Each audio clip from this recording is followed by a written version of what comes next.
Spirituality is something that has been trending a lot in recent times on social media and on the internet, but it's also something that's been trending in books and in libraries for the past few centuries or millennia.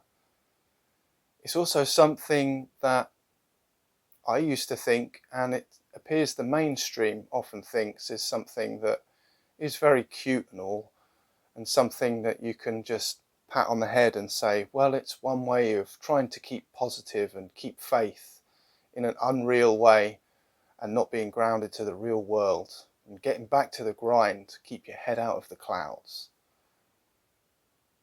What I've come to discover through research and then through my own experience and then through research and then through my own experience and then through research and so on is that spirituality is the key to a way of being, because it's tapping into the essence of what life is about. So to cut things straight down to the point, because there's no other way to put it other than perhaps using quantum physics and what we call the observer effect, that everything is in a wave and it doesn't actually turn into a particle until you observe it with your own frequency and vibration of who you are. Because everything is energy, as you may know. Everything is energy, frequency and vibration. And that includes you as a person, as a being. So what spirituality is talking to is in fact consciousness. Now, consciousness and energy are almost two sides of the same coin. I say almost because the awareness that you have is consciousness. It is just that, your awareness. But the energy within you, the energy that is used, that runs through you and as you, it creates your own reality experience, is the communication between the consciousness of yourself, others, and everything in existence. Spirituality is coming to the realization that everything is energy, everything is consciousness, but that we all originate from one universal source of that consciousness. This is what it seems original teachings of religions were trying to convey, but seem to have been masked. But those stories are essentially trying to express that. All of the ancient knowledge that has been around since before Greece, and from cultures and tribes from Australia, the Amazon, Arizona, Mesoamerica, to Africa and India and the Indus Valley and Tibet, and of course Egypt, and far beyond. If you do your research, you'll always find that there is something that we can refer to now using our own modern science, whether it's talking about the electromagnetic field, the unified field, the morphogenic field, the quantum field, the Higgs field. All of it is talking to one unified field of consciousness.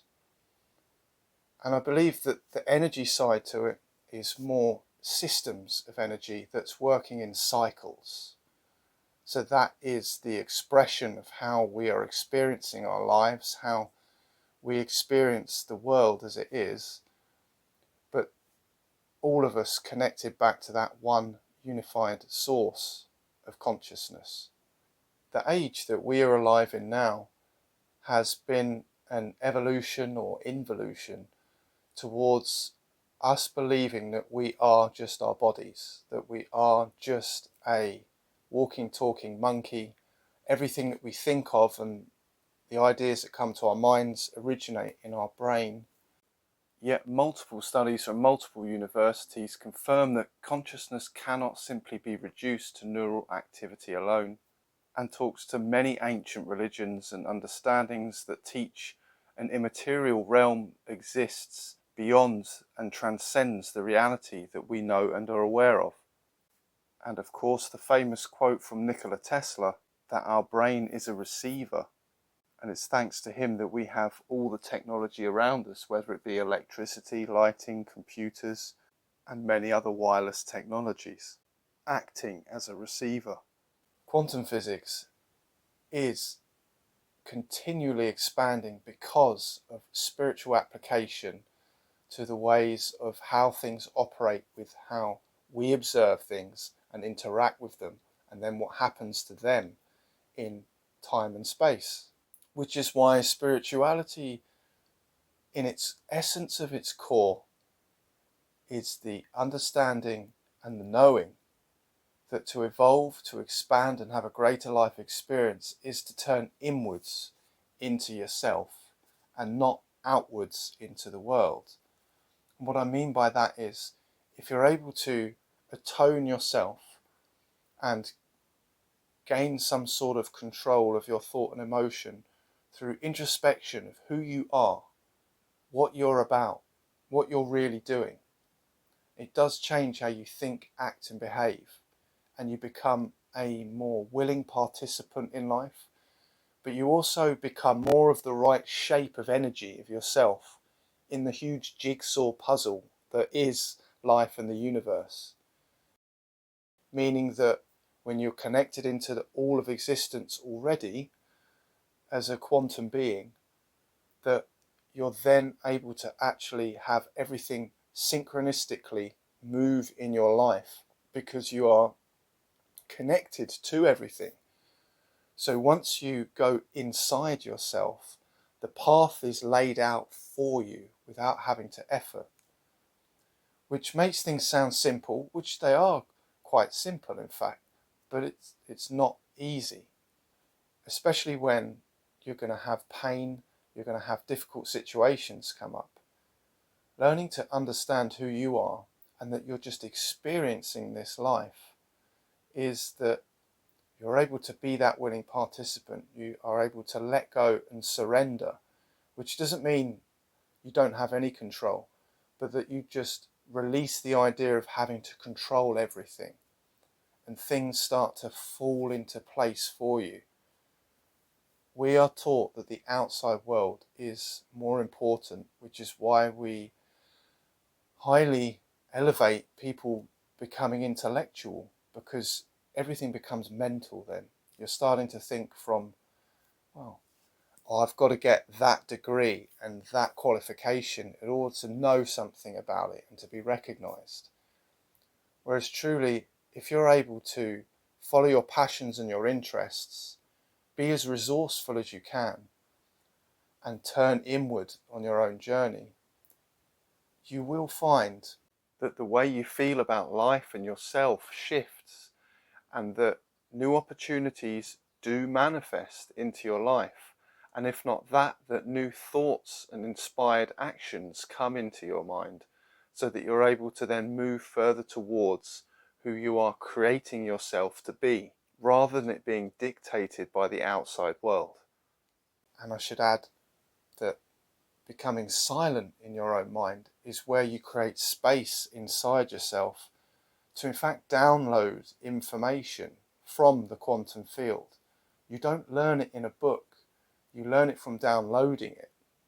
Even this is now cutting edge science in many different disciplines that all tie together as this one understanding, which completely breaks apart the current standard model of physics, at least, which has such limitation on our understanding of the world, the universe. It's very clunky and always trying to amend this and that, so then that goes together. Whereas the highest form of sophistication is simplicity. So being identified with the outside world is in fact identifying with your ego mind, and that is the part of us which is the learnt behaviours. It's not something that is the thing you're born into the world with, which is why if you go in that direction, the shape of you, your energetic signature, your frequency and vibration gets scrambled slightly, so that piece isn't quite able to fit into that universal space waiting for it. Doesn't mean you're not a good person, doesn't mean you don't do good things. It just means you're not living up to your full potential, and you are likely to find more hardship because you'll be at the whims of something outside of you rather than doing the inside work, aligning who you are naturally, energetically, and allowing that to flow out in your life and go with that flow. That's when things start aligning for you and you just work your way towards what seems to be the unknown. And it is the unknown. It can be, it is quite uncomfortable. But going with it always, at some point, always amazes you, delivers revelation to you, and shows you. It shows you in your own life experience that things are not as they seem, that a lot of life is an illusion, and that starting to think from your heart, which is the real decision maker, than trying to be mental and stuck in the head, is what aligns you into this quantum field and aligns your own life path more towards who you naturally are. Being stuck in your mind in the mental field is looking outside for the answers, which at the moment we live in a highly complex world and society and civilization. So and with the internet, you're going to be able to find so many things that it just causes confusion. You won't know which way to go. You get 10 different opinions on things. And those things can be very useful and help shape us. But to do that alone will have you running in circles because you're never going to learn the lessons. The lessons are only truly learned turning inside. And that is what spirituality is truly about. It's not woo-woo religion. It's linked to the unseen natural forces that work in this world in our everyday lives. And it's a simple thing to try to get to grips with, but not an easy thing. Try for yourself. I wouldn't say follow, because you'll know what to follow, what's good for you. Follow your own intuition. But a lot of the ones that I have learned were either intuitive to me since a child and has brought me some incredible things in my life. Not only that, but I've shared them with many people on my journey, good friends, acquaintances, colleagues, and I've observed and witnessed their own things happening for them and better circumstances in their life, but also doing so much research. I've been researching the beginnings of this research probably started for me when I was 7 or 8 years old with books, just before the internet. And I never stopped trying to learn. So understand it's something that is part of our journeys. It's supposed to be fun, but there's always going to be difficult things. So I hope to express and share some of these tools that will at least help you. And if they're not worth trying, try them out first before you know.